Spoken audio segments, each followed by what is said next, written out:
Ora por nós, e aí nós começamos. Eu? Sim. Tá bom.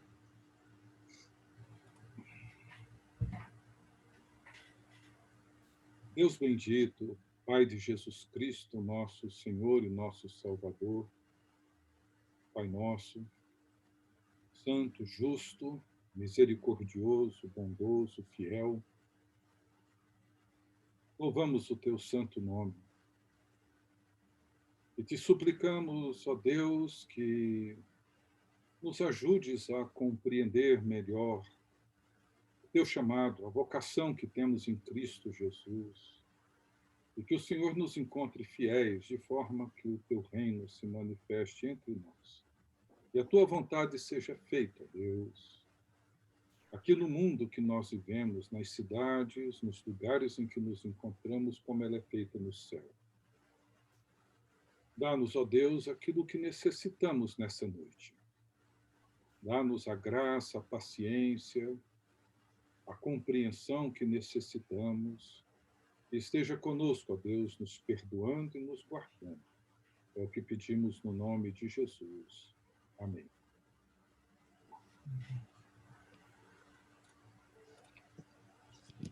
Antes do Ricardo dar continuidade, gente, só reforçar aquilo que nós temos dito, né? Que vocês mantenham os microfones fechados durante esse bloco de exposição, mas incentivar a interação no chat, sobretudo a formulação das perguntas para quando a gente for para esse período.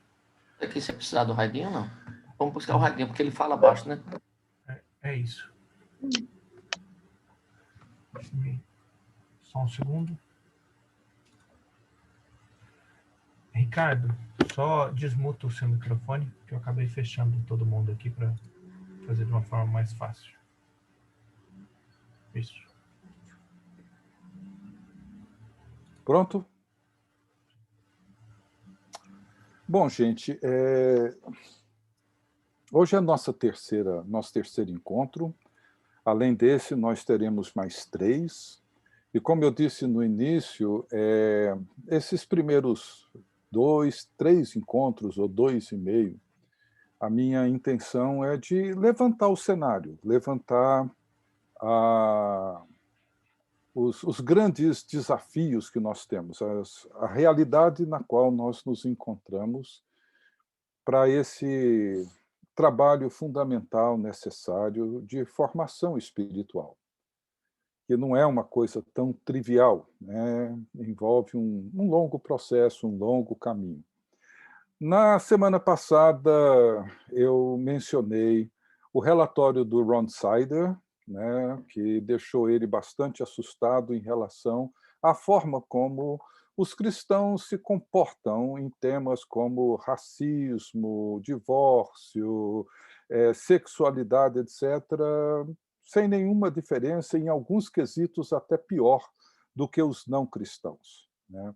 E apresentei também um relatório do Canadá e dos Estados Unidos, feitos por institutos diferentes, sobre o desafio da transmissão da fé, né? Que, pela primeira vez, como eu disse, a fé não é mais transmitida naturalmente de uma geração para outra. Então, isso implica num desafio muito grande, um percentual de crianças que frequentam a igreja na infância e as que permanecem na igreja na fase adulta, em torno de 60%, 60 e poucos por cento, abandonam a fé durante esse período, na adolescência ou na juventude. Então, é um percentual muito alto. Não sei se nós temos pesquisas aqui no Brasil. Se alguém souber, eu gostaria de ter. Mas não acredito que seja muito diferente. E terminamos usando parte desse relatório, particularmente o do Canadá, sobre o que afasta os jovens da igreja. Eu mencionei muito rapidamente, vou passar por eles de novo para a gente prosseguir. Eles elencam alguns itens que são importantes a gente prestar atenção. O primeiro, obviamente, é a pós-modernidade. Não é uma expressão assim a mais adequada para isso, mas apenas para descrever o desencantamento, um certo ceticismo que as novas gerações têm em relação às instituições, uma desconfiança, uma resistência a qualquer forma de autoridade, etc. A segunda razão pela qual muitos têm abandonado a fé é o que eles chamaram de autonomia radical, ou seja, a consciência de liberdade que a juventude hoje tem, muito diferente da juventude da minha época, faz com que eles reajam a qualquer estrutura de controle, estrutura de autoridade.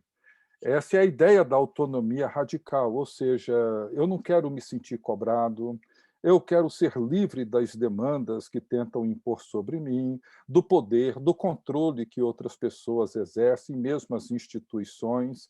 Então, instituições, grupos, etc., de alguma maneira, eles impõem essas demandas, eles impõem alguns limites, algumas fronteiras, e tudo isso é visto com suspeita, como uma forma de coerção, e muitos jovens relutam em participar desses grupos. Eles querem alguma coisa que eles possam entrar e sair quando bem entenderem. A busca por identidade da juventude hoje, que é um processo cada vez mais complexo para o adolescente e para o jovem, porque ele precisa cada vez mais lidar com isso solitariamente. Porque os fatores naturais de identidade, como nacionalidade, gênero, etnicidade, religião, família, vão perdendo seu significado no processo de massificação cultural. Então, dessa forma, os jovens hoje eles não recebem uma identidade, eles têm que conquistá-la e formá-la. E uma maneira de fazer isso é experimentar tudo o que é colocado diante deles, né? E todos os estilos de vida, inclusive religiosos, né? Alguns podem até, no início, ser inofensivos, mas outros, eles têm consequências gravíssimas. Sobre religião, e isso a gente ouve muito falar nos dias de hoje, né? Assim, tipo um fora religião, nós queremos Cristo, Cristo não era religioso, etc. Então, para esses jovens, a religião, ou seja, a igreja institucional, a participação num ambiente assim, ela funciona como um espaço que pode ser terapêutico, mas que não requer e não deve requerer convicções claras, nem necessariamente profundas. Então, é uma geração que tem sido cada vez mais percebida como aqueles que têm ideias bastante variadas sobre espiritualidade, que vêm de várias fontes, e não acreditam que seja necessário participar de algum sistema de convicções que seja coerente e integrado. E, como resultado, muitos jovens acabam criando um sistema de crenças para consumo próprio. Isso sem falar com o fato de que as suas crenças e convicções são bastante superficiais e frágeis, né? Vulneráveis, né? O outro é o consumismo. E o consumismo aqui não se trata de gastar dinheiro, ir para shopping, coisa desse tipo. Não, muito pelo contrário. Trata-se do cultivo de uma insatisfação com o velho para obter sempre alguma coisa nova. Ah, trata da necessidade de consumir relacionamentos, consumir sexo, consumir até mesmo religião, etc. O acesso rápido ao consumo leva os jovens, e até mesmo nós, a uma sensação de que é possível adquirir aquilo que se quer e quando quer.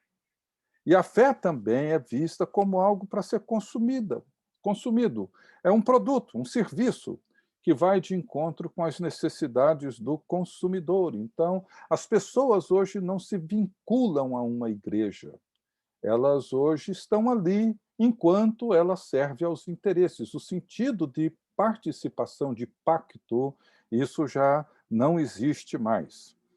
A, a explosão de informação do mundo que eles vivem, né, essa era de informação digital, expõe o jovem a um imenso volume de informações globais, né, e muita propaganda, e que, claro, aumenta, intensifica o consumismo. Então, pensamentos, ideias vão sendo cada vez mais absorvidos, se é que absorvem alguma coisa, mas que criam um pluralismo de valores que os leva a um descomprometimento com uma fé pessoal, com uma comunidade. Então, o pluralismo de informação compromete a confiança numa verdade objetiva. E, por fim, tempo, né? Falou-se muito sobre isso nesse seminário que o Labrie vai dar. Ou seja, o compromisso religioso tende a diminuir em virtude do excesso de possibilidades. É curioso que hoje as pessoas, inclusive adultos como nós, não encontram mais tempo. O tempo tornou-se um produto que muita gente hoje o reconhece como escasso. O que eu mais ouço das pessoas mais velhas, novas, é a dificuldade de terem tempo. Ninguém tem mais tempo hoje. E diante de tantas demandas e do tempo cada vez mais curto, compromissos de longa duração simplesmente são descartados. Tá? Então, a resposta para isso, e aqui eu vou passar rápido, porque nós vamos voltar sobre isso mais à frente, é a necessidade de uma fé viva dos pais, que os jovens precisam, não uma fé institucional, e uma fé viva não é simplesmente uma fé que é dinâmica, não, é uma fé modeladora. É uma fé onde as pessoas, particularmente os filhos e os jovens, olharão e serão, de alguma maneira, atraídos para esse tipo de fé, para esse tipo de vida. Eles precisam ver que o Evangelho é uma realidade viva, não só na vida dos seus pais, mas dos adultos com que eles convivem.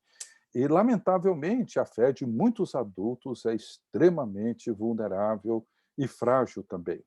E, claro, uma pessoalidade, nós vamos falar mais sobre isso ainda hoje, a comunidade, o sentido de pertencimento e a importância da formação, do ensino propriamente dito, que envolve convicção e transformação. Um outro aspecto que eu queria destacar hoje ainda, é o que eu chamaria da ilusão tecnológica. Deixa eu compartilhar aqui a tela, que eu acho que aqui agora algumas coisas vão aparecer que são necessárias, pelo menos como esboço, tá? Eu quero falar hoje, entrar no tema da... O tema da... Hoje fugiu a palavra aqui agora, das narrativas pessoais, perdão. Da ilusão tecnológica, eu queria rapidamente passar com vocês, né, o Apocalipse 3, eu já mencionei isso, né, a palavra de censura, de denúncia, de reprovação da igreja de Laodiceia é quando ele diz assim, reproduzindo o que a própria igreja dizia de si mesma.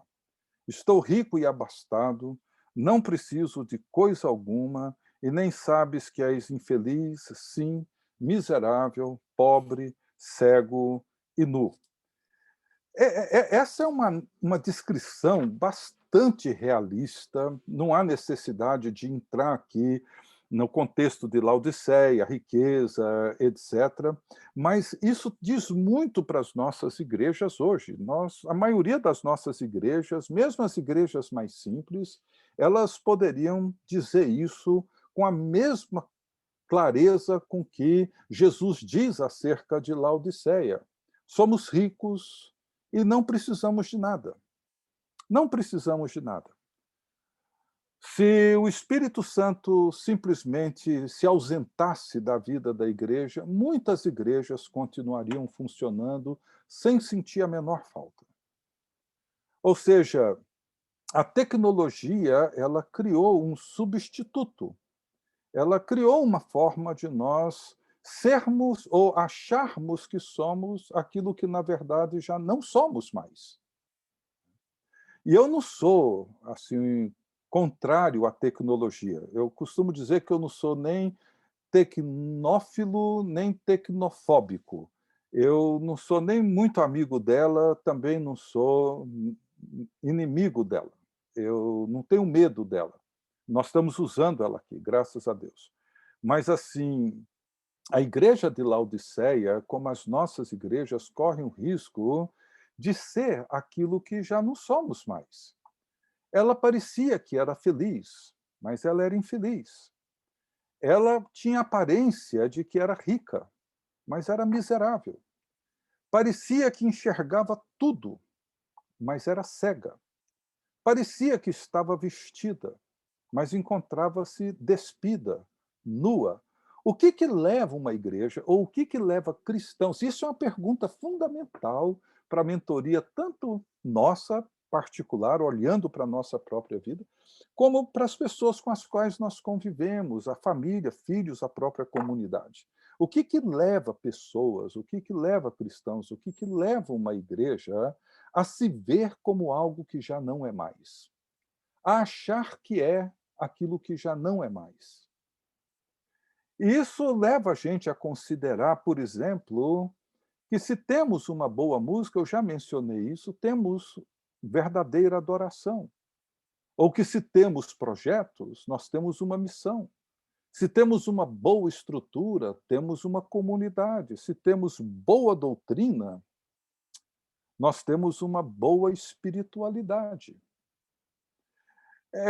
Eu queria apenas lançar isso porque, no decorrer das próximas aulas, eu queria que vocês tivessem isso em mente. Ou seja, nós temos hoje estrutura, nós temos hoje recursos tecnológicos para uma boa música. E é bom que tenhamos isso. É bom que tenhamos um bom sistema de amplificação do som, com a boa sonorização, bons instrumentos, bons instrumentistas, mas ter uma boa música não nos torna adoradores. E nem o ato de cantar nos transforma em verdadeiros adoradores.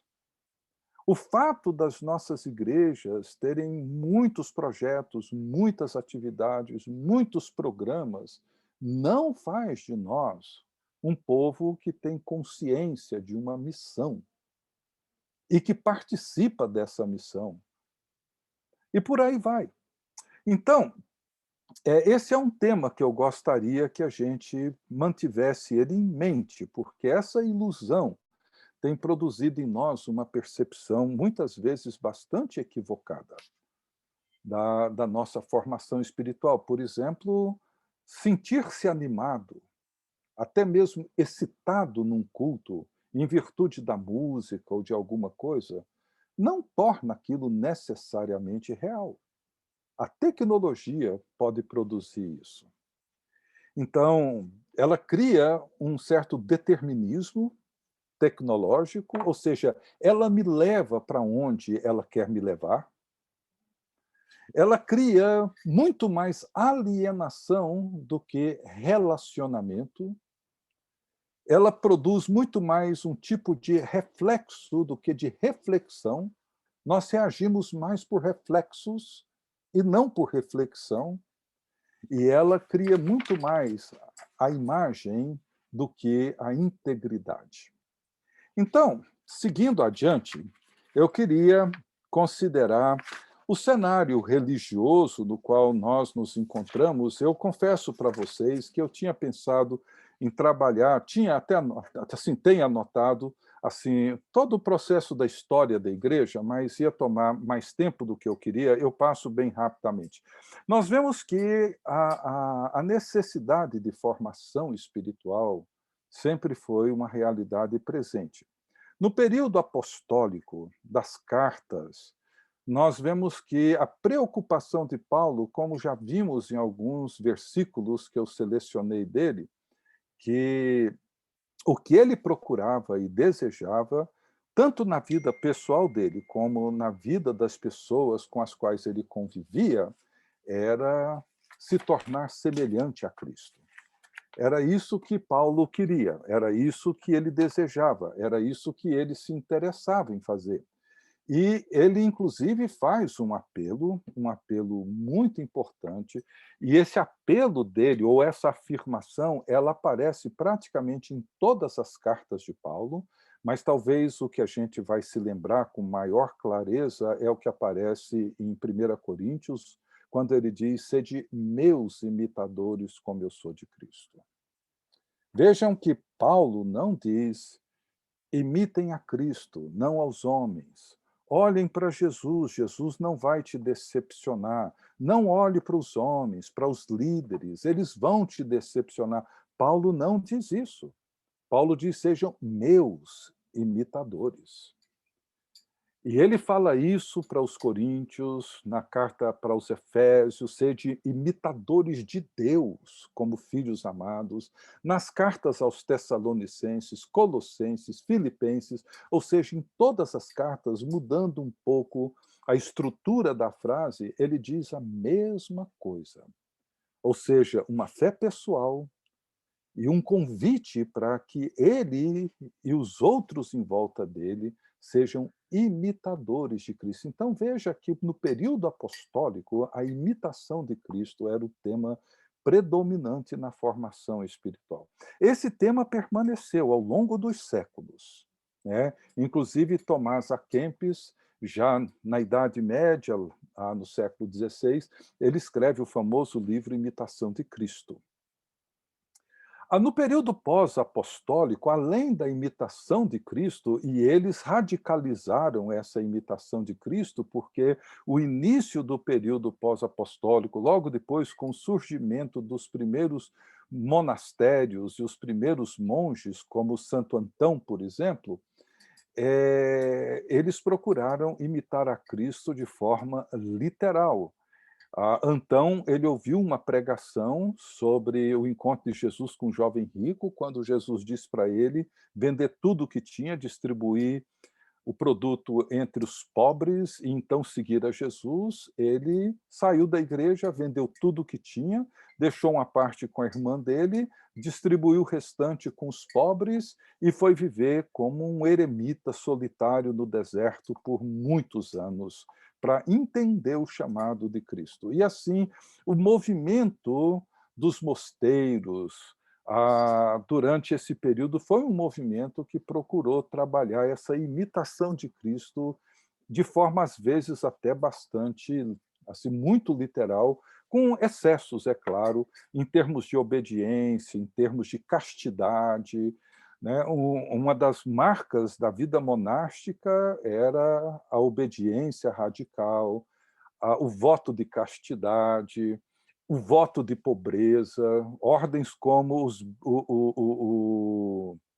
os dominicanos e os franciscanos foram ordens de pobreza radical, os franciscanos principalmente. E aí chegamos na Reforma, influência do racionalismo, se iniciam então as escolas de formação teológica, onde se davam essas formações. Os luteranos, dentro do movimento pietista, desenvolveram também programas como o Colégio Pietatis, que eram programas para ajudar as pessoas a terem uma formação teológica. Mas eu queria considerar, só para trazer isso à memória, acredito que a maioria de vocês vão se lembrar, dos movimentos mais recentes que tivemos aqui no Brasil, particularmente, no mundo de um modo geral. Movimentos que aconteceram após a Segunda Guerra. Por exemplo, o movimento de evangelismo em massa, que surgiu aí na década de 50, final da década de 40, talvez o grande expoente desse movimento foi o Dr. Billy Graham, e realizando cruzadas no mundo todo, enchendo estádios. Talvez não, a pessoa que mais evangelizou no século XX, chegou a comunicar o evangelho para quase toda a população mundial. Aqui no Brasil nós tivemos pessoas como Nilson Fanini, Caio Fábio, entre outros, e a marca desse movimento foi a evangelização de massa, anunciar Jesus Cristo como Salvador, que perdoa os pecados, e ajudar essas pessoas a se integrarem numa igreja. E essa era a marca desse movimento, mas pouca coisa, inclusive o próprio Dr. Billy Graham reconhece já na sua velhice que faltou profundidade. Um segundo foi, alguns também aqui devem ter vivido, o movimento de renovação carismática que aconteceu nos anos 60 e 70, quando grupos deixaram as igrejas históricas, as igrejas chamadas tradicionais, e começaram os movimentos de renovação, buscando o Espírito Santo, o batismo com o Espírito, que era conhecido como a segunda bênção, com ênfase em falar em línguas, curas, milagres, poder para testemunhar, profecias, revelações, etc., porque diante da superficialidade da conversão dos movimentos de evangelização de massa, perceberam que havia necessidade de ir mais a fundo na experiência cristã. Então, para eles, a resposta seria ser batizado com o Espírito Santo, mas também não trabalharam um programa ou uma proposta de formação espiritual. Tivemos nessa mesma época o que eu chamei de movimento devocional, que foi uma tentativa de busca devocional mais profunda, e aí nós tivemos autores como Andrew Murray, a Hannah Whitall Smith e vários outros que escreveram livros sobre a importância de uma vida espiritual mais profunda, chegaram a tocar nesse tema. Mananciais no Deserto foi um devocional muito admirado e procurado naquela época. O surgimento, alguns aqui vão lembrar da revistinha Mensagem da Cruz, que a editora Betânia publicava, e logo depois o livro Discípulo, de Juan Carlos Ortiz, que fez um enorme sucesso e que tinha a sua origem na Argentina. Nós tivemos no início dos anos 70, mais precisamente em 74, um quarto movimento, que foi com o Congresso de Lausanne, e daí o movimento da missão integral, que foi, então, liderado pela Fraternidade Teológica aqui na América Latina, com René Padilha, Samuel Escobar, etc., e que foi um movimento assim extraordinário. Eu participei dele profundamente. O nosso querido René faleceu poucos dias atrás, trouxe uma rica contribuição para a compreensão integral do Evangelho, resgatando a sua dimensão social, política, mas acabou que a atenção voltou-se muito para essa dimensão social, a dimensão política, que foi uma lacuna que a Igreja tinha, trouxe uma rica contribuição para isso, mas também a formação espiritual ficou à deriva desse movimento. Tivemos ainda dos anos 70, sim? Só um segundo. O slide está parado para a gente no Ilusão Tecnológica. Ah, tá. Tá bom, tá aqui. Tá bom, isso. Tá, já vou para o próximo aqui. Obrigado. Nós tivemos o movimento do louvor, né? Vocês devem se lembrar, quando surgiram vários grupos, principalmente o movimento que veio da Argentina, com as músicas de adoração, Vencedores e outros grupos aqui no Brasil. Eu gosto de ver a primeira fase de músicas que eram totalmente evangelísticas. Mas depois, com Louvor 1, 2, 3 e por aí afora, essa música mais intimista, voltada mais para dentro, mais para o ato de adoração, ganhou um espaço muito grande. Tivemos depois a psicologia cristã, com o surgimento do CPPC, e aí trouxe uma nova contribuição, que foi a redescoberta do interior, das emoções, da afetividade, de tudo isso que na tradição evangélica normal isso não acontecia. Então, surgiram novas formas de abordagem pastoral, envolvendo cura de traumas e memórias, a busca pela saúde psíquica do indivíduo, grande influência no trabalho com famílias e etc. Depois tivemos foi mais ou menos, não chegou a ser um movimento tão grande, mas ele está aí presente, que eu dei o nome de espiritualidade, que foi um resgate das tradições cristãs, da prática de oração, lectio divina e outros movimentos buscando a contribuição dos pais da igreja e tudo mais.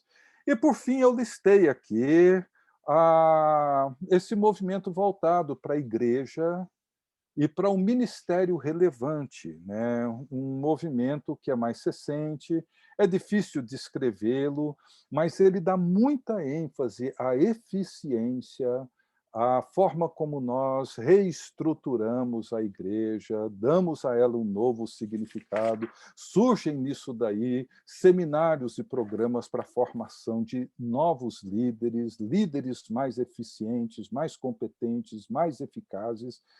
E o que eu quero dizer com isso é que tudo isso foi muito importante. Muito importante. Mas sempre um tentando, de alguma maneira, suprir a lacuna de um outro. E, no meio de tudo isso, claro, crescemos, tivemos experiências riquíssimas. Mas eu diria que talvez a dificuldade que hoje nós enfrentamos quando falamos de mentoria ou de formação espiritual, tem a ver com décadas onde talvez esse processo não foi devidamente formado. Então, assim, tivemos essa influência que hoje é muito remota dos pais da igreja, né? E falei da imitação de Cristo, falei dessa imitação em todos os seus segmentos, né? Os mosteiros envolveram assim o afastamento do mundo, né? Sair da cidade, ir para os lugares mais remotos, né? O martírio, que era um tema importante para eles, né? Mas tudo isso ficou aí na história, tudo isso é parte dessa história. Seria bom a gente trabalhar isso de uma maneira assim bastante mais intensa, mas o nosso tempo é um pouco mais limitado. Mas eu queria olhar, então, para essa contribuição que nós temos, que vem desse livro do Dr. Houston, sobre... Deixa eu pegar o livro, ele está aqui comigo. Esse é um livro que eu recomendaria que vocês comprassem e lessem. Ele está com esse título agora, O Discípulo. O título original dele, quando o Dr. Houston escreveu, inclusive a primeira vez que ele falou sobre o conteúdo desse livro foi aqui em Brasília.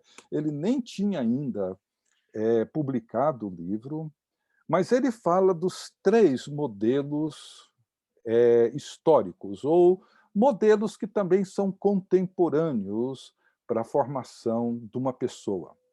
E o primeiro desses modelos que ele levanta é o heróico. E ele usa muito para descrever esse modelo a história da mitologia grega, a Odisseia de Homero e as aventuras de Ulisses, etc. E ele mostra que havia um alto valor atribuído ao homem. Isso é bem típico da cultura grega, com a sua noção de estética, daquilo que lhe é devido, não muito diferente daquilo que se vê hoje no culto à liderança, né? Isso é muito comum hoje, quando nós vemos a maneira como as lideranças são, de certa forma, cultuadas, né? E o que importava era que o herói utilizasse plenamente o seu potencial, independente dos outros. E aí havia um forte apelo ao individualismo. O conflito com os outros e o teste para conquistá-los intensificava o instinto de autopreservação e autoengrandecimento. Então, Ulisses é um grande contador de histórias das suas aventuras. Ele se autopromovia com as suas histórias. E havia essa autoconfiança, que é a essência dessa perspectiva heróica, seja ela adotada por Ulisses ou por algum outro conquistador. Talvez aqui a minha geração, os mais jovens aí não vão talvez conhecer bem, mas a minha geração, nós temos a figura que talvez é bem emblemática desse modelo, que é a figura do James Bond, o 007, que é esse personagem de Ian Fleming. Ou seja, é um cara bonito, ele é simpático, ele é sedutor, Ele é rico, só anda com os carros mais chiques e mais esportivos, ele luta bem, ele nada bem, ele dirige de avião, helicóptero, carros, lanchas, motos, etc., cercado de mulheres belíssimas. Não há nenhum filme dele em que exista alguma figura de um parentesco mais próximo, de um pai, de uma mãe, de um irmão, de filho, filha, avô, avó. Não existe nada disso. É uma pessoa cheia de si, é um herói, ele sempre vence no final, etc. Então, isso alimenta essa cultura narcisista do individualismo e da autoconfiança e fortalece essa bravura própria do aventureiro e redobra essa confiança desse conquistador. Isso cria um tipo de personalismo e que é muito presente hoje em muitas lideranças cristãs, né? Pessoas que têm a sua personalidade intensificada, personalidade já forte, reforça essa persona pública, estimula o exibicionismo, que é esculpido na busca de ser admirado. A quantidade de pessoas que eu conheço, principalmente líderes frustrados porque não são reconhecidos e admirados como gostariam de ser, é impressionante, é imensa. Então, quando nós olhamos para as características da personalidade narcisista, nós ficamos assustados com a semelhança que essa personalidade tem em relação a muitos de nós, na busca pelo reconhecimento. Esse livro, A Negação da Morte, de Ernest Becker, ele diz isso, ele descreve muito esse modelo heróico, porque todos nós, para darmos algum sentido à nossa breve vida, breve existência, nós precisamos ter algum senso de heroísmo em nós, para que a nossa vida não passe assim, batida, sem muito sentido, sem muito impacto. Essa é outra palavra muito comum hoje, né? Precisamos promover algum tipo de impacto, né? Eu confesso para vocês que eu não sou muito fã dessas palavras assim. Mas então, assim, esse é um modelo hoje presente, sempre presente na história, tem aspectos positivos, não são aspectos totalmente negativos, mas ele tem assim, muita essa influência grega da figura estética, daquela figura esculpida de Davi, aquelas figuras dos deuses do Olimpo, todos eles belos, corpos esculpidos, todo o corpo bem torneado, as proporções são perfeitas, porque essa estética, na forma como nós queremos impressionar os outros, é fundamental. O outro modelo que o Dr. Houston explora é o modelo estoico. É um modelo que descreve uma pessoa fechada dentro de si mesma. O estoico considera a virtude, isso também tem uma influência grega, ou seja, a sua autossuficiência moral como um fim em si mesma, e que pode ser controlada racionalmente e alcançada mediante a busca pela disciplina. Hoje, eu tenho visto isso em muitos movimentos. E meu filho segue uma pessoa, não vou citar o nome, mas ele gosta assim de ver o que essa pessoa anda falando, mas assim, são modelos estoicos de formação, ou seja, você pode, se você quiser, basta você se dedicar, se disciplinar, que você vai ser um vencedor, você vai trabalhar, você vai ser isso, e vai conquistar aquilo que você precisa conquistar, etc. A virtude como fruto de uma busca racional num mundo totalmente material. Então, no mundo grego, onde os deuses não eram transcendentes, as ações humanas eram interpretadas como sendo de responsabilidade de cada um. Então, a faculdade da razão era um absoluto humano. Uma vez que a vida moral era desenvolvida pelo próprio homem, dava-se pouca ênfase à realidade emocional. Essas pessoas reprimem as suas emoções, reprimem os seus desejos, se disciplinam para alcançar por si só os seus objetivos. O terceiro modelo que ele descreve é o modelo terapêutico, que é um modelo que está bem próximo de nós também. Ou seja, é um modelo que envolve esse processo de transferência, ou seja, de projeção, né, que envolve uma perda da responsabilidade pessoal, né?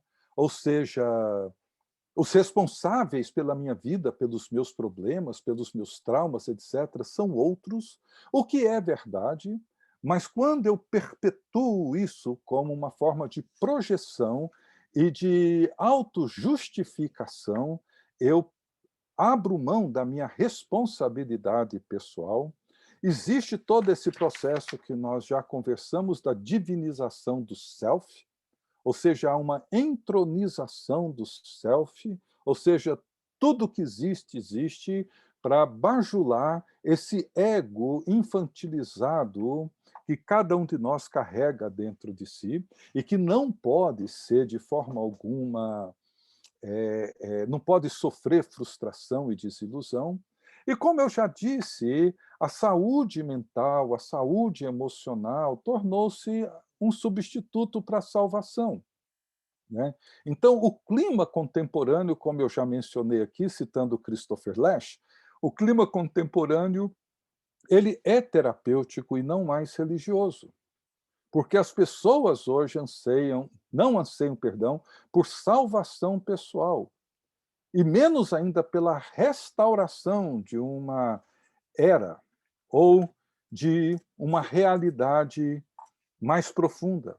Elas almejam sensação, ilusão momentânea, bem-estar pessoal, saúde, segurança psíquica, etc. Então, esses três modelos, eles estão muitíssimo presentes, embora não sejam recentes, a não ser o terapêutico.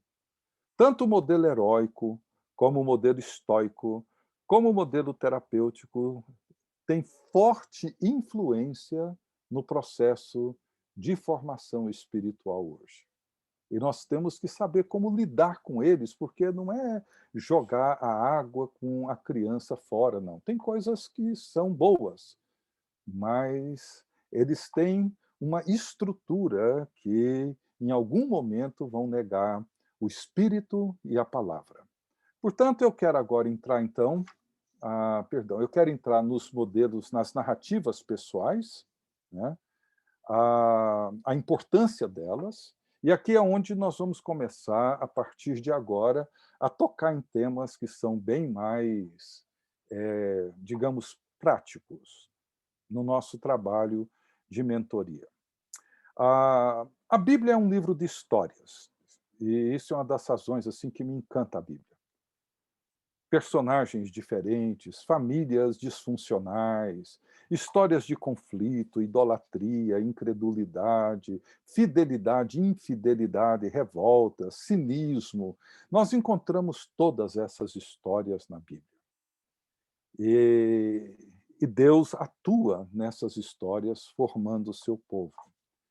Esses dois versículos são para mim muito importantes quando eu penso em mentoria. O primeiro é do coração que procedem os maus desígnios. Jesus diz, olha, não é o que entra pela boca, mas é o que sai. Ou seja, a realidade interior, ela importa. E é lá de dentro que essas coisas se processam. E Romanos, quando afirma que todos pecaram e estão destituídos da glória de Deus. É outro versículo que eu gosto muito. Então, por exemplo, quando Paulo diz que todos pecaram e estão destituídos da glória de Deus, o que isso significa? Estamos destituídos? Em que sentido? Por quê? Isso mostra que a realidade na qual vivemos ela é extremamente complexa. Relacionamentos são complexos, a realidade interior de cada um de nós ela é complexa.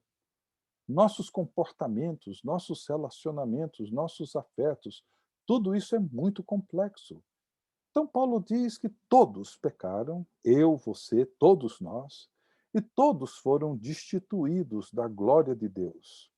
Então, a queda é uma realidade interna e externa, pessoal e comunitária, que produz em nós uma inclinação natural para tudo aquilo que nega a glória de Deus.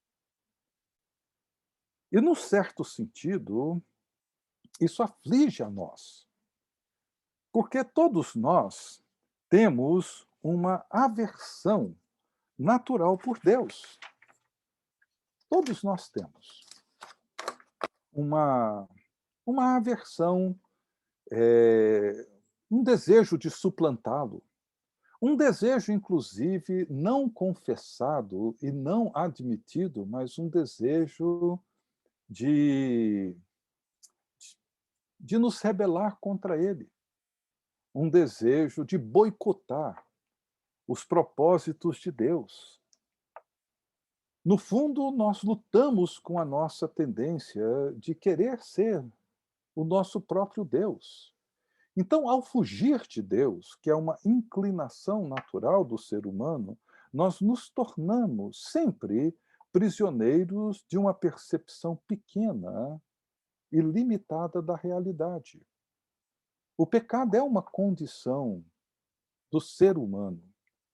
E a nossa resistência a Deus, por mais que queremos amá-lo, servi-lo, honrá-lo, nós precisamos reconhecer que existe, mesmo que nós não consigamos perceber de pronto, mas existe uma inclinação natural nossa para fugir de Deus. E nisso nós nos tornamos prisioneiros a uma forma mundana das coisas. Então, o pecado, ele nos aliena da realidade, da verdade revelada e dos relacionamentos. Ele se alimenta da mentira. E aí nós experimentamos uma intensificação da perda da liberdade. O pecado, uma vez consumado, ele gera a morte. Então nós crescemos no mundo, tanto numa cultura, como numa família, como pessoalmente, num mundo onde a presença do pecado é real, tanto de maneira externa como interna. E experimentamos uma intensificação dele na medida em que percebemos uma profunda perda de liberdade, não liberdade para fazer o que queremos, mas a liberdade para viver com integridade, com autenticidade, com verdade. Nós perdemos isso. Então, todo pecado, ele acaba nos levando a uma forma de vício. No curso que nós demos sobre pecado no final do ano passado, abordamos esse aspecto do pecado, o pecado como um vício. E isso talvez nos ajude a entendê-lo. A Bíblia fala dele como escravidão. Talvez a palavra escravo para nós seja uma palavra muito distante da realidade que nós vivemos. Mas a palavra vício é esse estado no qual uma pessoa encontra-se de tal forma dominada que vive como um escravo, privada da liberdade interior e, por fim, até mesmo da sua integridade pessoal. Então, olhar para o pecado como um vício nos ajuda a entender a natureza dele, a forma como ele nos aliena. Por exemplo, quando falamos de consumismo, quando falamos da compulsividade pelo trabalho ou pelo sucesso, quando nós falamos de sexismo, de tecnologismo, hoje nós vemos que surgem instituições para tratar de jovens dependentes tecnológicos. Não conseguem sair da frente de um smartphone, do computador, seja do que for. Então, nós desenvolvemos esses vícios e no livro sobre felicidade, Em Busca da Felicidade, do Dr. Houston, ele fala sobre os vícios de substância, os vícios químicos que a gente conhece bem, mas ele fala também sobre os vícios de comportamento, ou esses vícios onde nós desenvolvemos comportamentos viciados, comportamentos codependentes. E isso intensifica a nossa alienação e a maneira como nós nos perdemos dentro de nós mesmos. A pergunta que eu faço, e que para mim é uma pergunta muito importante dentro desse contexto, é se uma fé tóxica ou uma pessoa neurótica produz uma espiritualidade neurótica. Ou como que uma fé tóxica produz uma espiritualidade tóxica. E esse é um problema que nós enfrentamos o tempo todo. Nesse livro sobre a felicidade, o Dr. Hills, o livro sobre desejo, ele fala de 9 personalidades viciadas. Eu vou passar rapidamente, vocês depois podem procurar nesse livro. Mas, por exemplo, ele vai falar do perfeccionista, aquela pessoa que sempre procura ser, desde a infância, o bom menino, fazer tudo certo, ser aprovado. Ou seja, para esse perfeccionista, os meus ideais são mais importantes do que as pessoas, a coisa bem feita é mais importante do que um relacionamento, se frustra quando os outros não fazem aquilo que ele espera e do jeito que ele espera, e na vida adulta se descobrem como pessoas que têm uma ira reprimida, uma ira acumulada muito grande e sofrem com sentimentos de decepção em relação a outras pessoas. São pessoas que tendem a desprezar a graça e tornam-se mais legalistas, porque são exigentes consigo e com os outros, e por isso acabam sendo excessivamente críticos, mas com enorme dificuldade de serem criticados. Ele fala dessa figura, dessa personalidade do doador, que evita reconhecer suas próprias necessidades, se realiza ajudando os outros e sendo reconhecido por eles, precisa sentir-se necessário. Conheço pessoas adultas que têm relações codependentes com seus filhos, netos, porque querem se sentir indispensáveis no relacionamento com essas pessoas. Eles são assim um tipo de poder por detrás do trono, né? E os relacionamentos são intensos enquanto essas pessoas são úteis, mas não percebem a necessidade dos outros. Por isso, a bajulação e a manipulação são seus grandes vícios. Ele fala do realizador, né? E hoje o estoico é um grande realizador, como o heróico. Então, essa a admiração pela capacidade de obter êxito é muito presente nas nossas igrejas, nos ministérios, os mais diversos. O pecado é você falhar, pessoas que são obcecadas pelo sucesso, mesmo que isto custe a sua integridade. Eu canso de ouvir pastores falando de ministério bem-sucedido, casamento bem-sucedido. Eu confesso assim que eu tenho uma certa dificuldade com isso, né? Porque o casamento tem que dar certo, o trabalho tem que dar certo, o relacionamento tem que dar certo, o ministério tem que dar certo. Então essas pessoas estão sempre ocupadas, temem o fracasso, e isso faz com que se tornem pessoas tóxicas.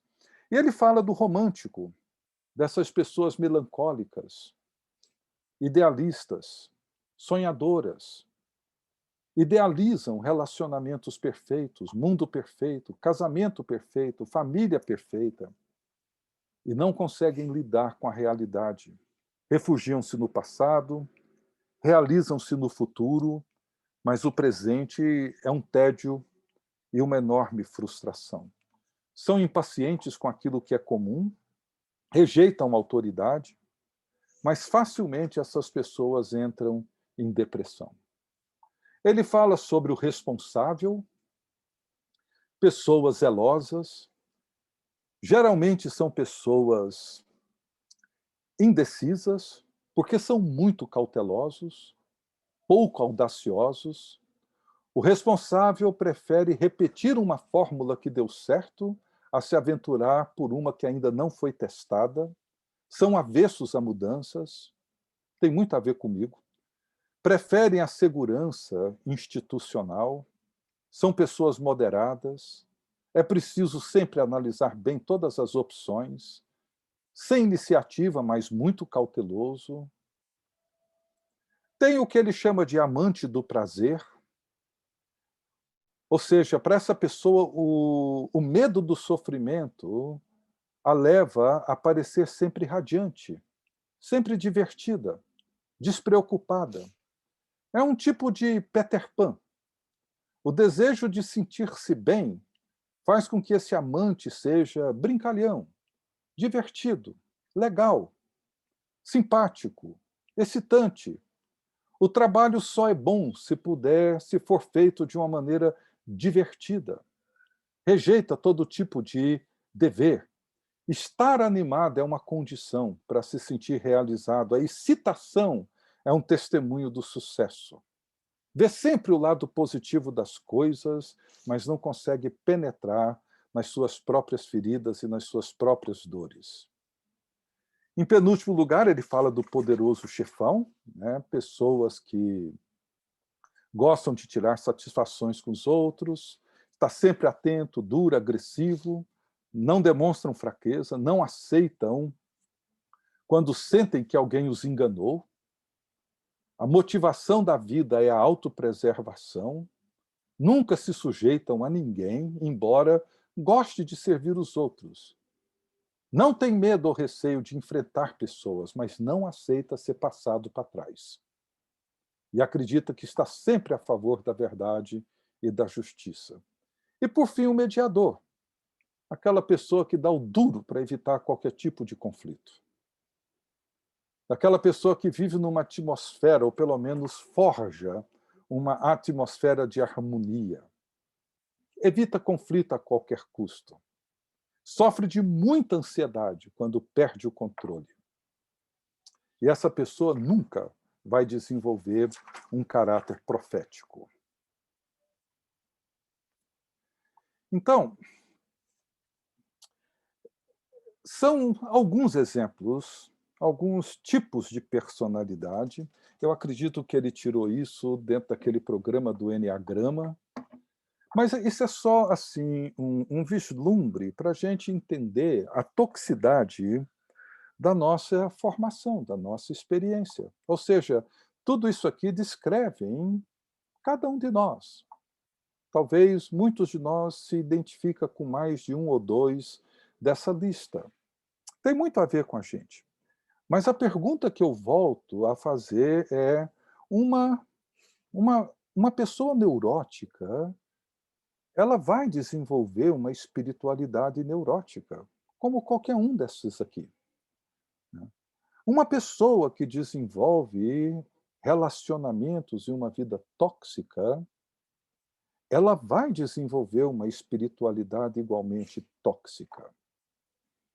Isso tudo tem aspectos, claro, positivos e negativos. Mas nós, quando vamos ouvir as histórias, nós precisamos, de alguma maneira, aprender a identificar, a conhecer melhor as pessoas.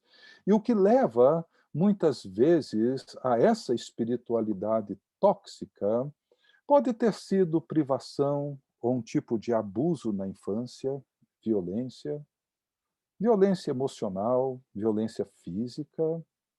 Leva, muitas vezes, um adulto a se proteger e desenvolver seus próprios mecanismos de proteção e de compensação. Sentimentos de alienação, de rejeição. Uma criança que cresce num ambiente onde se vê alienada da família, ela busca formas de afirmação através de um mundo perfeito. Se torna um perfeccionista, se torna uma pessoa extremamente irresponsável. Expectativas elevadas, essas demandas construídas na infância, que nos levam a ser aquilo que os nossos pais não foram, e a ter aquilo que eles não nos puderam dar. Então, essas expectativas não são só as expectativas que os outros colocam, mas são as expectativas que nós mesmos alimentamos. A baixa afirmação, mesmo fazendo um enorme esforço, muitas vezes o retorno demora. ou nem sempre acontece. Então, isso nos deixa com uma estima bem reduzida, uma percepção de nós mesmos acanhada, bem tímida, sentimentos não compartilhados, muito comum, né? Nunca tem pessoas, gente que eu conheço, que nunca tiveram um ambiente onde pudessem expressar suas emoções. Ambiente confiável, um ambiente onde se sentissem seguros para abrir o coração, como gostamos de dizer. Relacionamentos superficiais é uma consequência natural de tudo isso. Medo de compartilhar sua realidade pessoal, dificuldade de estabelecer vínculos pessoais e mais íntimos, a intimidade, mesmo com amigos e família, para muitas pessoas, eu falo aqui agora de pastores, ela é sacrificada em nome do ministério, é sacrificada em nome da vocação, da dedicação, né?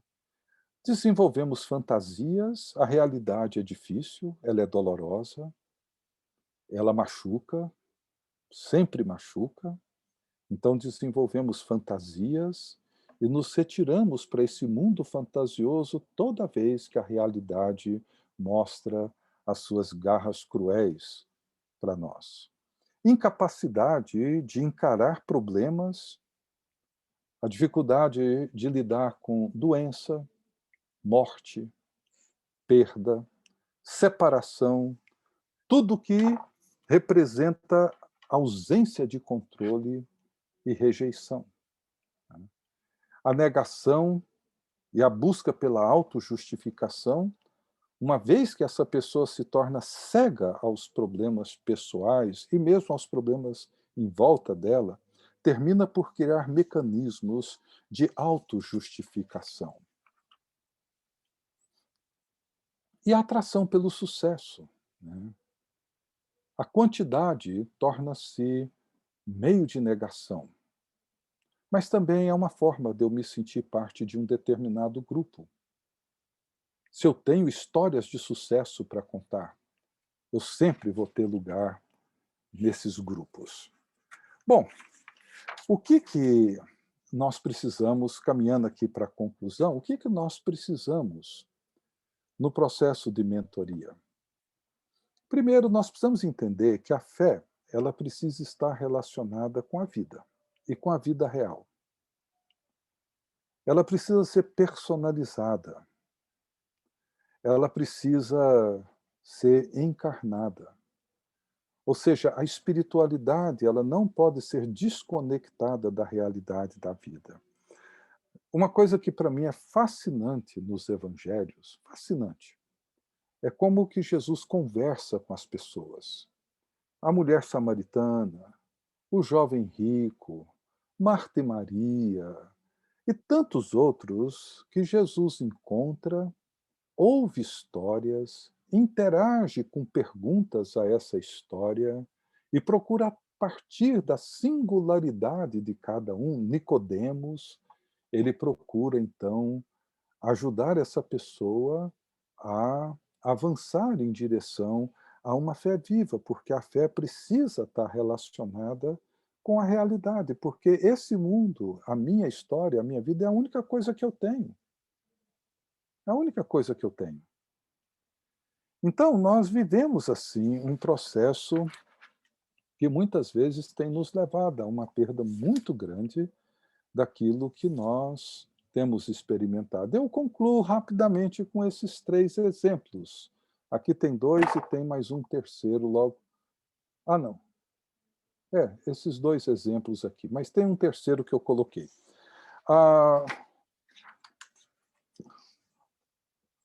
O encontro de Davi com Natã, em 2 Samuel 7. Depois você pode ler. O contexto ali é Davi, agora, depois de ter passado provavelmente 10 anos fugindo da ira insana de Saul, agora ele está em Jerusalém, ele é rei, construiu uma belíssima casa, já não dorme mais nas cavernas e nas pedras, ele agora dorme numa casa de cedros, uma casa maravilhosa, magnífica. É um rei querido, admirado, e trouxe a arca de volta. E ele, num dia, ele chama Natã, o seu confessor e pastor, e diz algo mais ou menos assim. Ele diz: olha, Natã, Deus me abençoou muito, me protegeu durante anos e anos em que eu corri tantos riscos de vida. Eu agora estou aqui morando numa casa de cedros e a arca de Deus encontra-se numa tenda. Eu vou construir um templo, eu vou construir uma casa para Deus poder habitar. Fantástico, não é? Qualquer um gostaria de ouvir uma pessoa expressar um motivo de gratidão tão grande assim, construindo um templo para a habitação de Deus. E Natã vai embora. Mas de noite, Natã ora. E quando ora, as coisas mudam. E ele ouve Deus dizendo: olha, volta e diga para Davi que nada feito. Ele não vai construir coisíssima alguma para mim. Quem é ele? O que ele pensa que é? Só porque agora ele é um rei rico, mora num palácio, pode construir uma casa para mim? Faça com que ele se lembre de que foi eu que tirei ele de trás da boiada, das ovelhas. Era um moleque. Eu vou fazer dele uma grande casa. Não ele, uma casa para mim. Olha só, gente, o que a mentoria faz. Ele chega para Davi e diz: Davi, nada feito. Deus está fazendo uma obra na sua vida. Não é você que vai fazer uma obra para Deus. E o que Deus está fazendo na minha vida e na sua vida? Muitas vezes nos preocupamos com o que podemos fazer para Deus e pouco com o que Deus está fazendo em nós. Lembram no início? A mentoria é a arte de prestar atenção naquilo que Deus está fazendo na vida de cada um. Há um outro episódio de Davi e Natã, em 2 Samuel 12, quando, depois do adultério com Batseba, o assassinato do marido dela, quando Natã se aproxima e conta aquela historinha da ovelhinha, que um vizinho pediu, que recebeu um hóspede, para não desfazer de nenhum do seu rebanho, pegou aquele... E Natã faz questão de pintar o quadro assim, de maneira bem dramática, era a única que ele tinha, comia com ele na mesa, eu fico até imaginando, comia com ele na mesa, dormia na mesma cama que ele, e aquele senhor rico vai lá, toma essa ovelhinha, sacrifica e serve para o seu hóspede. E quando Davi, que era já um homem justo e aclamado pela sua integridade e justiça, diz para que aquele homem fosse condenado e devolvesse 4 vezes mais o que ele roubou e, por fim, executado, Natã olha para Davi e diz assim: você é o homem. Você é essa pessoa. Veja que nem sempre levar uma pessoa a ter consciência do seu pecado envolve simplesmente bater o dedo, apontar, dizer você fez isso, fazer uma cariação. Não. Existe um longo processo para levar alguém a entender a natureza do seu pecado. E, por fim, o encontro de Jesus com o jovem rico. Que farei para herdar a vida eterna? Perguntou o jovem. Jesus fez algumas poucas perguntas.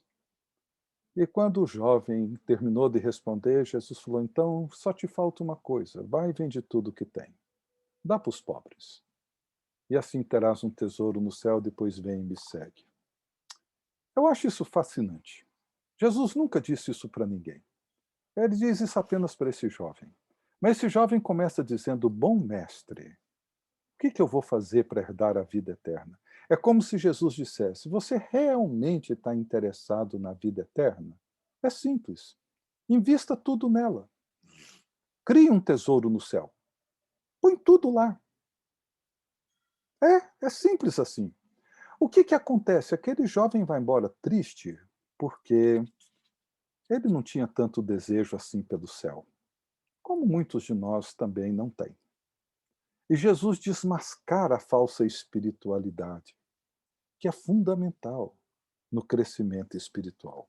Bom, gente, eu avancei um pouco, mas era basicamente isso. Eu vou tirar aqui o meu compartilhamento. O que eu queria assim destacar nesse processo todo é a importância de nós entendermos a dinâmica da vida das pessoas com as quais nós estamos ajudando a crescer, e a nós mesmos.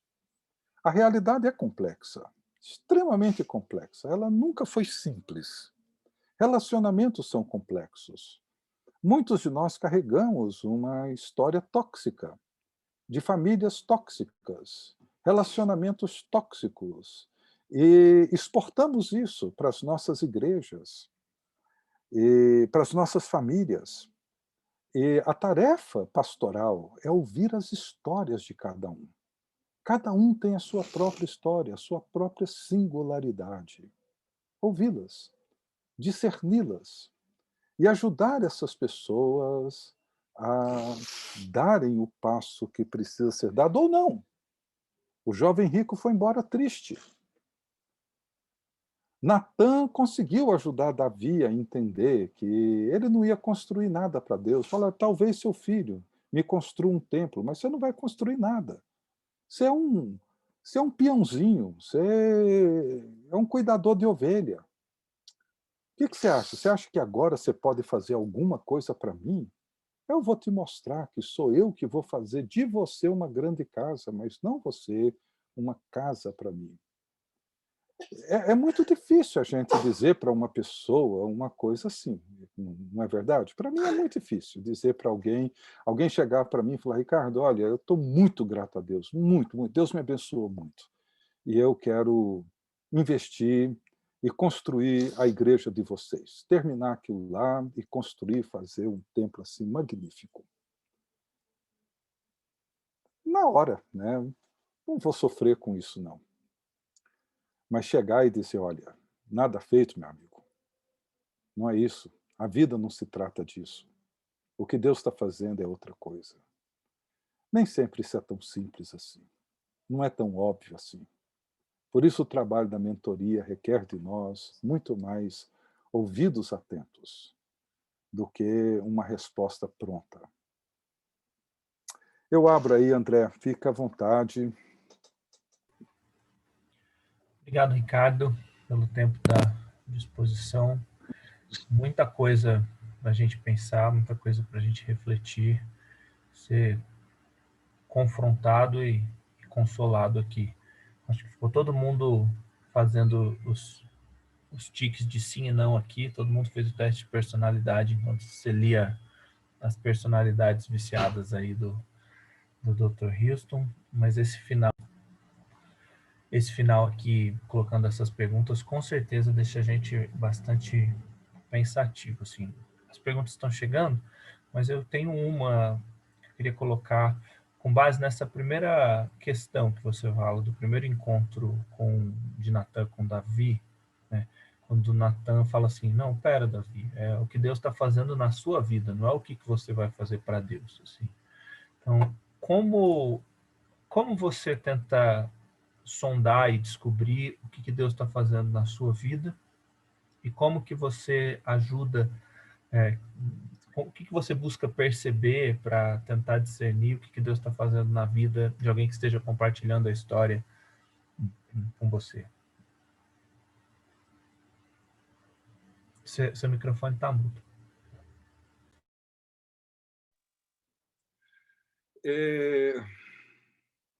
Olha, para mim, André, não é simples assim. Para discernir o que Deus está fazendo na minha vida, na maioria das vezes eu não consigo fazer isso sozinho. Sempre precisei de algum tipo de ajuda intencional ou não,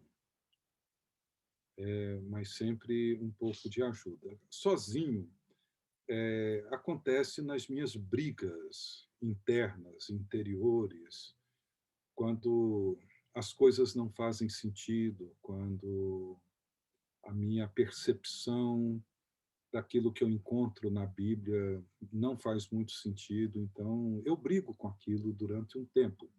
Sempre brigo partindo do princípio de que as Escrituras são a palavra de Deus, é a verdade, então não lanço dúvidas sobre a verdade, eu lanço suspeitas sobre a minha maneira de compreendê-la.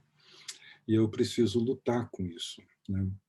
Agora, esse discernimento de uma realidade interior, né? Isso, na maioria das vezes, precisamos de alguém que nos ajude a perceber, de alguém que nos ajude a ver. E nem sempre é fácil, porque as pessoas, principalmente na medida em que a gente vai ficando mais velho, as pessoas têm muito receio de dizer aquilo que de fato conseguem ver em nós, né? E assim, no meu caso em particular, porque além de estar com 66 anos, ser pastor, etc., as pessoas meio assim que pisam em ovos quando querem dizer alguma coisa que imaginam que pode me ofender ou que eu posso não gostar, né? Então, como eu tenho dito para alguns pastores, a solidão é uma marca, sim, da vida da gente, né? De um lado, é uma marca, é uma companhia quase que constante. Eu, graças a Deus, a Tininha, eu tivemos o privilégio de conhecer há um pouco mais de 30 anos o Dr. Houston, né?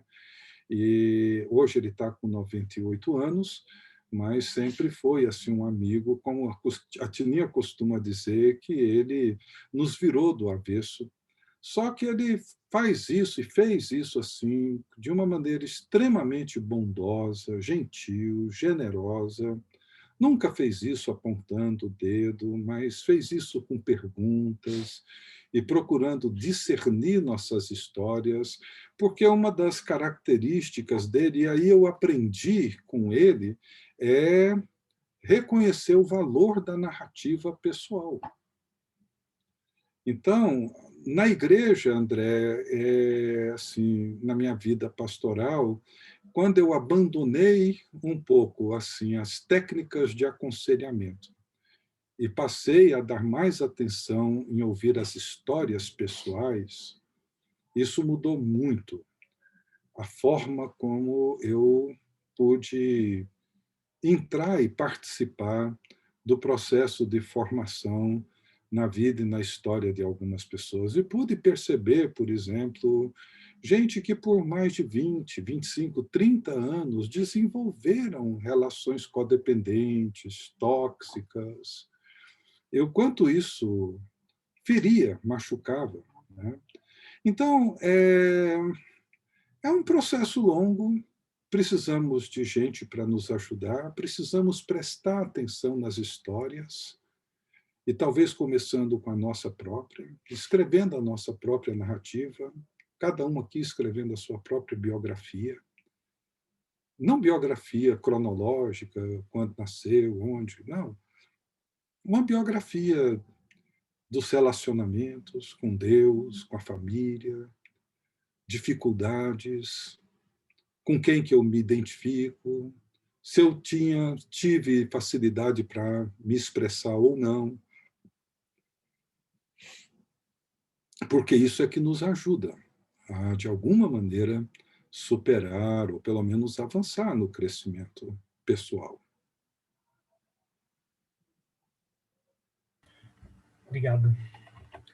A Thaisa, ela pediu, na verdade, que você falasse um pouco mais sobre o processo terapêutico. Ela abre aspas aqui, acho que é uma citação que você fez.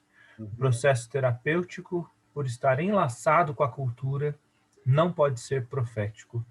Fecha aspas. Você pode comentar mais? Na verdade, essa expressão não é nem minha, é do Dr. Houston. O processo terapêutico, ele não é profético porque ele não pode trabalhar a partir de nenhum tipo de julgamento. Então, nesse sentido, ele não é profético. Não pode ser.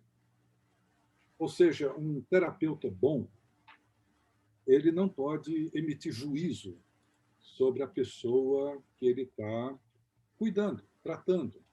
É um princípio do processo, né? Ele ouve, ele procura ajudar essa pessoa a se entender, ele procura ajudar essa pessoa a perceber os seus traumas, os seus dramas, os seus conflitos, mas ele não pode, de forma alguma, emitir um juízo sobre essa pessoa. Então, nesse sentido, ele não é terapêutico, né? Fala. Ele não é profético, né? Perdão, ele não é profético, isso mesmo, desculpa. Nesse sentido, ele não pode ser profético, né? Ele é terapêutico. E como ela disse, né, ele está muito enlaçado com a cultura, né? Então, ele tende a ajudar o paciente a, de alguma forma, entender essa realidade na qual ele encontra-se inserido e poder interagir com ela de uma maneira saudável, né? O que também nem sempre acontece, né? É um processo bastante complexo, ele é muito difícil, mas ele é bom e necessário em vários momentos e tem muitos terapeutas muitíssimo bons, competentes, sérios e necessários, né? Mas isso só comentando um pouquinho mais disso, assim, né? A função do profeta, por ser lembrar as pessoas da aliança, normalmente envolve o diagnosticar e apontar os pecados, né? Então, é muito difícil você querer que o terapeuta faça isso, assim. O pecado não é parte assim de um processo terapêutico, né? O conceito do pecado, né? Então, enfim, né? Mas daí a importância de nós termos os terapeutas fazendo o seu trabalho e termos na igreja pessoas, homens, mulheres, que façam o trabalho da mentoria, o trabalho da formação espiritual. O José Peixoto, ele perguntou: como vencer o ego num tempo de divinização do self? Quais são os desafios de uma vida simples?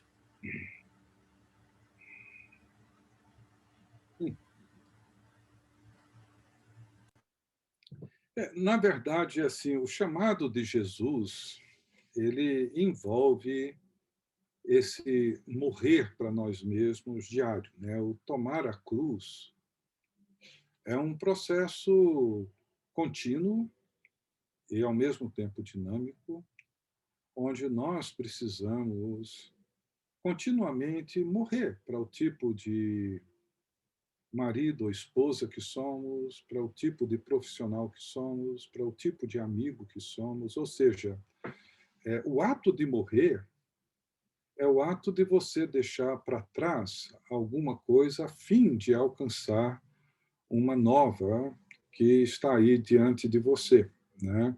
O negar-se a si mesmo é uma necessidade, porque é somente a partir de uma negação que eu construo uma nova afirmação.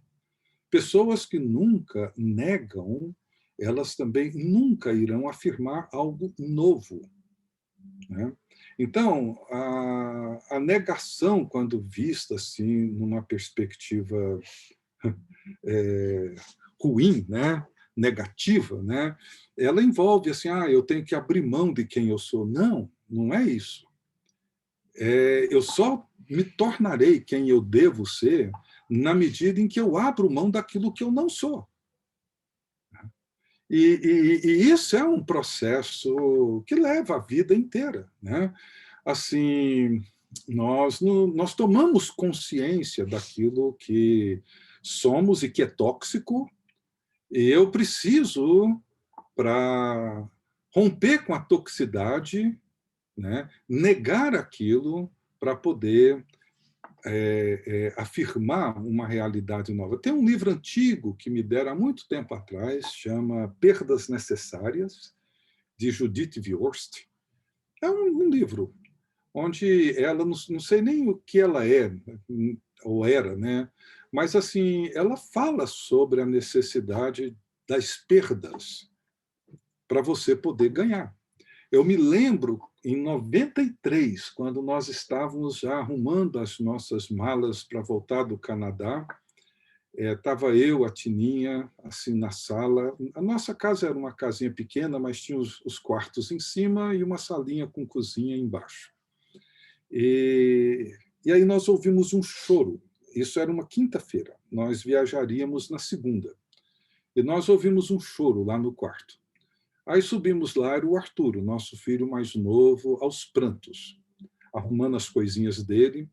E ele dizia assim, amanhã, que era sexta-feira, e era o último dia que ele iria na escola, isso foi na quinta noite, ele disse, amanhã é o último dia que eu vou ver os meus amigos. E aí ele começou a citar um por um, eram quase 30 na sala dele. Ele foi citando um por um, e chorava, chorava, porque era quase que uma morte para ele. Ele falou, quando eu saí do Brasil, eu sabia que ia voltar, mas agora eu nunca mais vou voltar e nunca mais vou ver o Josh, o Matthew, e foi citando.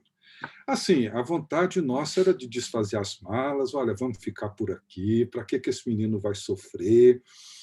Mas, enfim, arrumei a máquina fotográfica, né? Falei, você vai, tira umas fotos lá dos seus amigos, que aí você carrega eles com você, e fui para a escola. E a primeira pessoa que eu encontrei lá foi o Paul Stevens, um grande amigo, já esteve aqui várias vezes, autor de livros que a gente tem usado no Vocatio.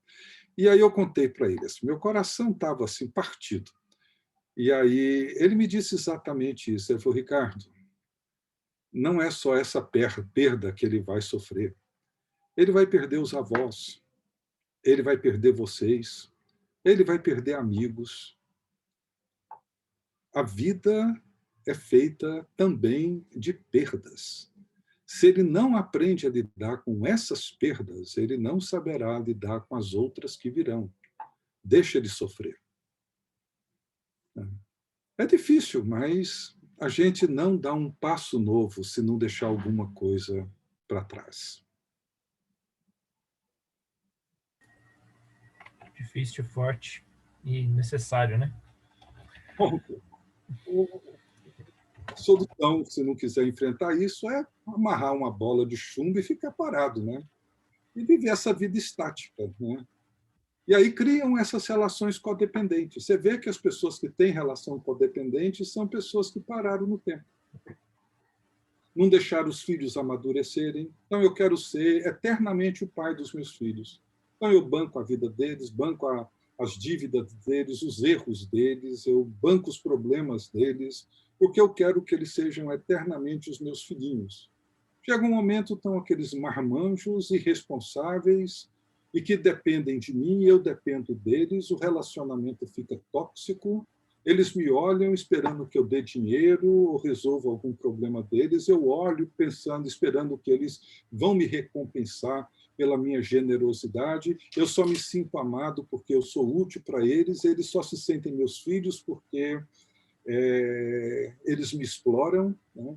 E aí a gente tem o prato feito de um relacionamento tóxico que ninguém rompe, porque se romper, corre o risco de jogar tudo por terra.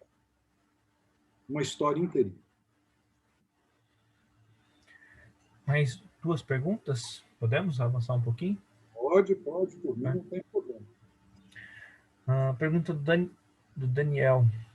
Pensando na vida pastoral, o aspecto da solidão ou dos líderes ministeriais, como livrar o próprio coração de relacionamentos codependentes e tóxicos? E é possível para o pastor ou para os líderes e líderes e para as líderes, né, terem amizades saudáveis na igreja? Claro que é. Claro que é possível. Não só possível, como necessário. Agora, assim, nós temos, aí eu estou me referindo assim, nós aqui pastores, estou me incluindo, nós temos que abrir mão da nossa tendência narcisista de sermos admirados. O dia que um pastor decidir que ele não corre mais atrás de admiração, mas de relacionamento, ele consegue superar isso. Mas se ele viver esperando reconhecimento e admiração, ele vai permanecer solitário.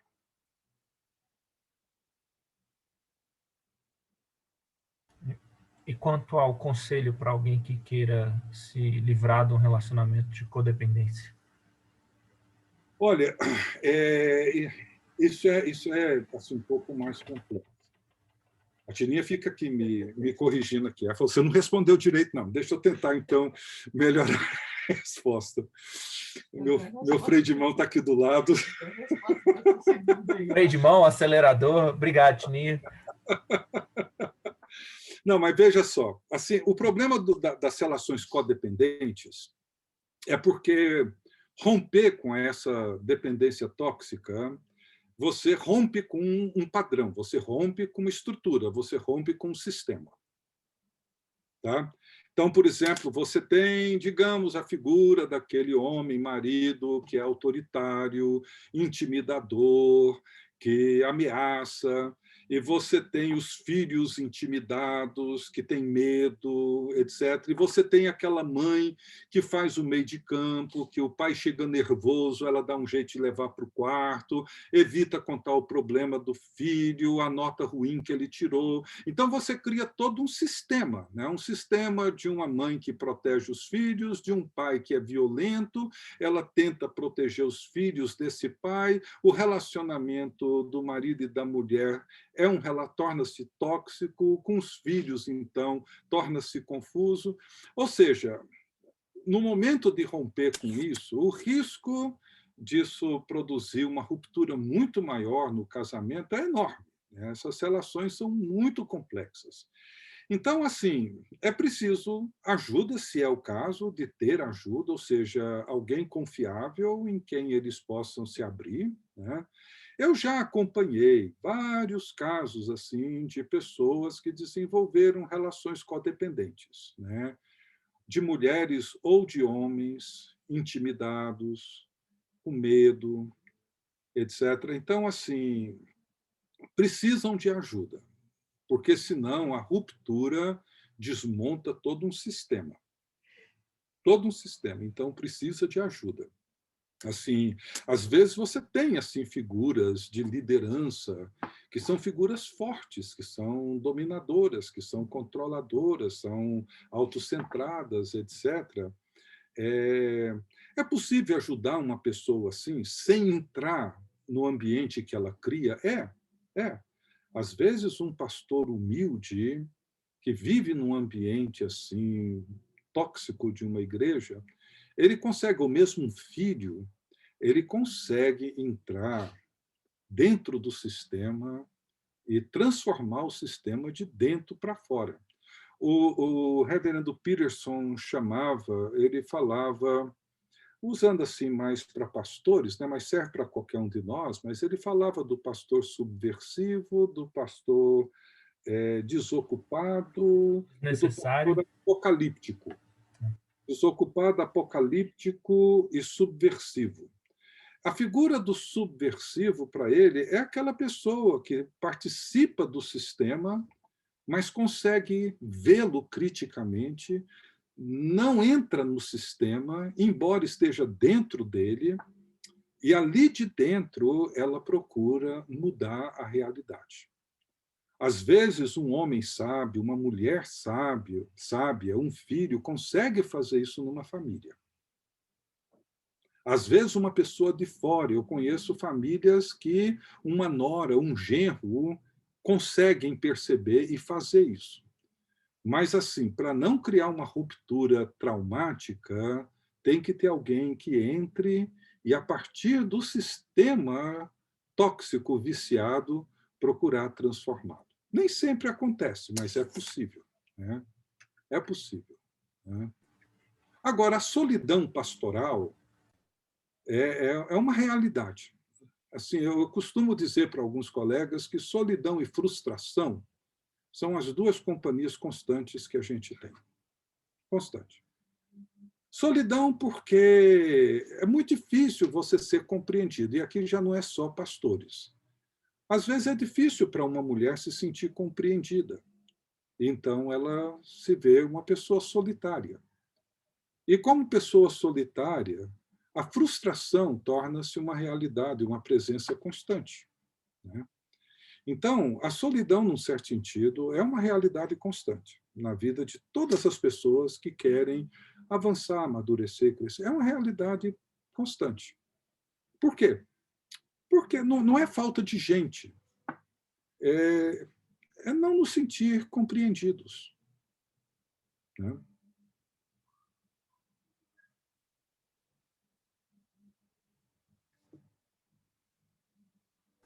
Falando aqui com o microfone Alguma coisa? fechado. Ah, A última pergunta da Silvia. Ela pergunta assim: nesse período de cultura ensimesmada, das pessoas isoladas, e com esse mote de sermos mais que vencedores sempre, inclusive dentro da igreja, né? Como que a gente gera um ambiente de acolhimento, para onde as pessoas podem se abrir para abrir a sua fragilidade, quando elas foram ensinadas que essa fragilidade é sinônimo de falta de espiritualidade, assim, que nós somos mais que vencedores.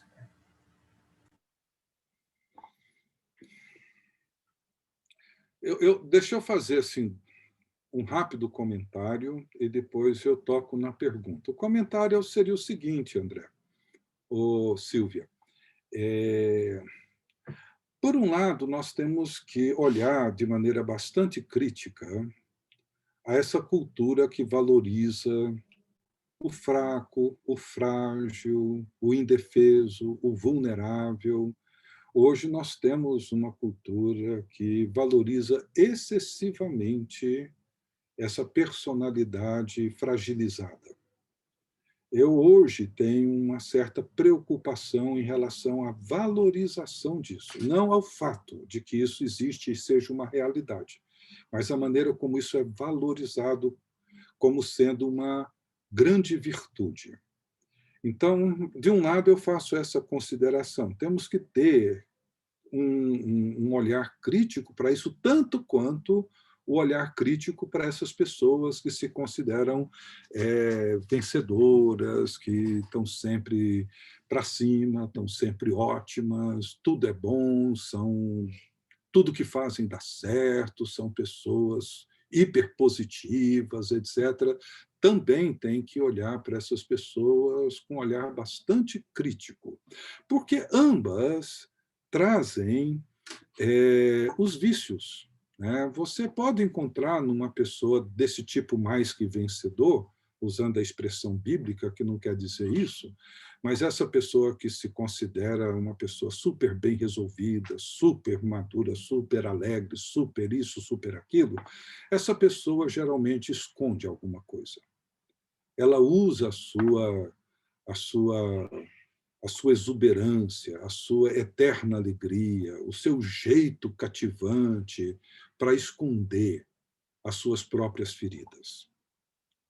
É muito comum isso acontecer. Aliás, geralmente acontece. O conselho, acho que eu já dei aqui para esse grupo, se não foi para o curso passado, o conselho que Gregório Grande, Gregório Magno, que viveu no século VI, que escreveu O Cuidado Pastoral, um dos maiores clássicos da literatura pastoral, ele era um diplomata, tornou-se papa, foi o primeiro papa de origem de um mosteiro, né, um monge, um grande evangelista.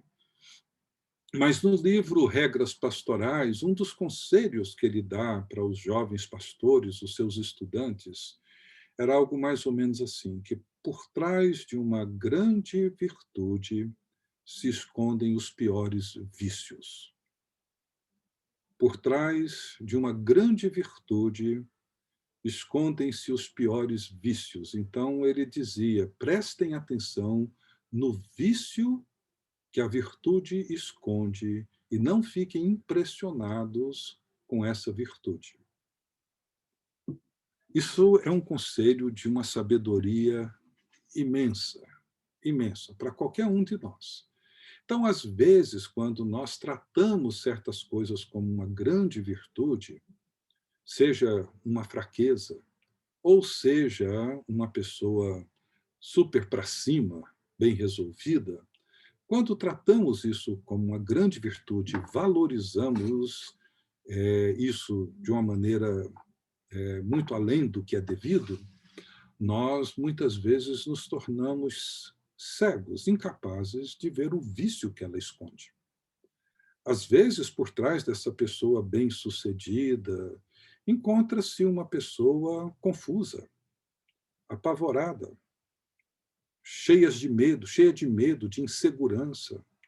E por trás de uma pessoa que é toda fraca, toda vulnerável, etc., encontra-se uma pessoa manipuladora, uma pessoa com fortes tendências de controle. Então, sim, num período, agora entrando na sua pergunta, Silvia, num período em que de isolamento social, onde nós estamos presos assim dentro do nosso ambiente mais familiar, mais pessoal, né, isoladas e tal, onde inúmeras pessoas estão sofrendo, inúmeras pessoas estão passando dificuldades emocionais intensas, né, muito intensas, muita depressão, muita crise de relacionamento, violência, etc. Esse ambiente de acolhimento hoje é um ambiente fortemente necessário, não só nas dimensões pessoais dos nossos relacionamentos, mas na criação de pequenos grupos, pequenos movimentos de apoio, de cuidado. E hoje mesmo eu recebi a notícia de uma pessoa cujo filhinho teve um diagnóstico assim bem complicado. E eu fui vendo o comentário das pessoas. Eu gostei de um que no meio do comentário de todo mundo disse assim: "Você está precisando de dinheiro?" Assim, foi uma coisa assim, né? Colocou isso no grupo. E interessante, a outra pessoa, o pai desse menino, imediatamente respondeu dizendo: estou precisando, as despesas estão muito altas. E eu achei uma forma assim muito objetiva, muito clara, mas muito sincera e muito real de perceber o drama que aquela família está vivendo e entrar numa área sensível, que muitas vezes a gente não entra com a objetividade que ele entrou. E aquilo me chamou muita atenção. E assim, essas redes de apoio, elas são muito importantes porque elas atendem, elas assistem, né, nesse momento de fraqueza, que às vezes esse momento não é só o desespero, a angústia, a solidão, mas é também a falta de recurso, a falta de alguém para conversar apenas, alguma coisa assim. Então, procurar ser mais claro e mais objetivo na maneira como nós tentamos acolher e lidar com as feridas é muito importante.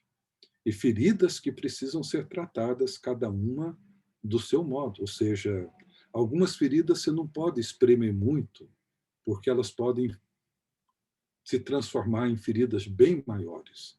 Outras, se você não espremer, elas vão desenvolver um processo infeccioso que pode até matar. Esse era o conselho de Gregório Grande. Olha, a gente nunca trata os problemas de uma pessoa do mesmo jeito que tratamos todas, porque cada uma responde de uma forma única. Então é preciso entender quem manipula, quem é dominador, quem está escondendo, né? É preciso ter discernimento para isso.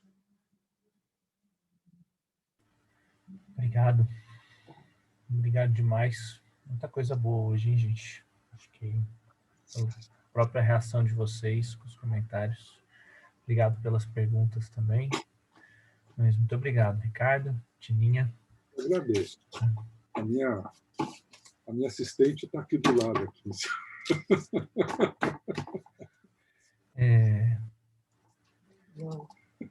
Eu vou pedir para a Lúcia, se a Lúcia, não sei se ela está com o microfone disponível, se ela puder orar para a gente encerrar.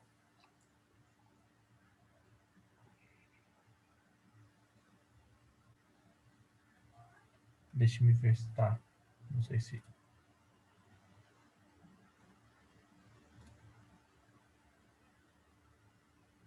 Acho que está fechado. Pronto. Abriu.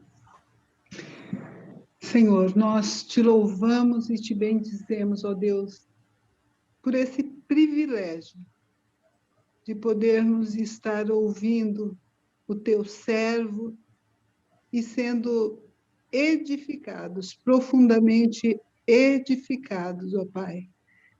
Eu confesso que preciso ouvir de novo, anotando devagar, porque quero degustar e absorver profundamente tudo aquilo que tenho ouvido nessas aulas e já tenho tornado a ouvir, e essa aula de hoje em especial, que fala muito aos nossos corações e que nos desafia e que nos dá ferramentas preciosas para que nós possamos colocar em prática nas nossas próprias vidas, ministérios, e para que possamos estar usando, para que possamos também sermos mentores na vida de outras pessoas. Eu penso que o principal objetivo nosso é estarmos mesmo aprimorando os nossos conhecimentos, aperfeiçoando essas ferramentas que nos são fornecidas para que possamos prosseguir a nossa caminhada em conhecer mais o nosso amado Salvador, em podermos servi-lo, principalmente nesses tempos de tantas dificuldades, de tantas pessoas carentes e necessitadas de serem mentoradas, ajudadas, auxiliadas e, sobretudo, amadas. Ó Senhor, que possamos não ficar apenas no ouvir a palavra, ouvir o ensino, mas que nós possamos ser praticantes de tudo aquilo que temos aprendido e acrescentado ao nosso conhecimento. Obrigada, Senhor, pela vida do pastor Ricardo, que tão gentilmente tem nos ensinado, respondido às perguntas, esclarecido tantas dúvidas. Muito obrigada, Senhor. Nós te louvamos e te bendizemos em nome de Jesus. Amém. Gente, muito obrigado. Eu não estou aqui com a ordem certa, mas os próximos tópicos envolverão mentoria e autoestima, mentoria e sexualidade, mentoriados para uma vida de comunhão e comunidade. Então, nós vamos entrar em alguns temas assim, que são bem mais práticos, bem mais do dia a dia. Então, nas próximas 3 aulas, vamos seguir dessa forma. Tá? Algumas pessoas perguntaram, algumas pessoas procuraram os livros do Dr. Houston, que o Ricardo citou, né? Especialmente o Discípulo e o Desejo na Amazon, e falaram, caraca, está muito caro. Os livros do Dr. Houston são publicados pela editora Palavra, e eles não estão anexando o catálogo deles na Amazon. Então, mas se você procurar no Google Editora Palavra, você vai localizar o site da editora e você consegue comprar lá por um preço melhor. Então, fica a dica aí. Tem os 5 livros do Dr. Houston que estão publicados dessa série, eles estão disponíveis dessa forma. Acho que tem 2 deles sobre os Salmos, que está, acho que com a Vida Nova, né, André?